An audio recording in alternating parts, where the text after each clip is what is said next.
आगे का समय विनाशकारी, बहुत ही विनाशकारी समय आ रहा है। ज़्यादा मैं आपको क्या बताऊं, लेकिन एक कहावत है कि गरीबी में आटा गीला हो जाता है। तो गरीबी में यानी खराब समय में ऐसी नौबत आ जाती है, हर तरह से तकलीफें आएंगी।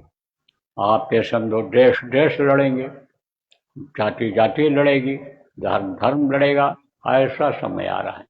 तो समझो, अभी तो बाहर के देशों के लोगों को दुश्मन कह रहे हैं, लेकिन जब यानी समझो कि अपने देश के ही, अपने समाज के ही लोग दुश्मन बन जाएंगे, तब कैसे बचत होगी। कह रहे हो पहाड़ पर यहाँ बाढ़ नहीं आएगी, कह रहे हो यहाँ तूफान भी नहीं आता है, लेकिन अगर धरती हिल गई तब इन पहाड़ों का और इन घरों का क्या हाल होगा। धरती के हिलते ही ये पहाड़ जो धरती पर टिके हुए हैं, ये ऐसे गिरने लग जाएंगे मकानों के ऊपर।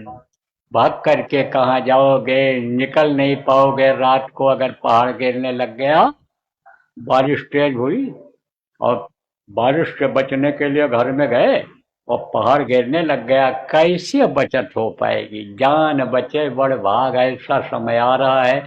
बस यही बात आप समझ लो। बचत किसकी होगी?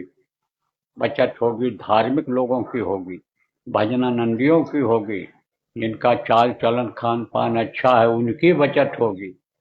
कहोगे कैसे होगी उनकी बचत? जब हमारे बीच में ही रहते हैं, हमारे समाज में ही रहते हैं।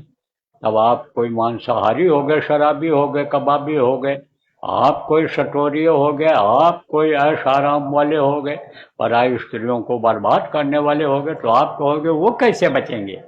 अरे बचेंगे। जैसे विभीषण का घर बच गया था, विभीषण का परिवार बच गया था लंका दहन में। सारी लंका जल गई थी, उनकी बचत हो गई थी।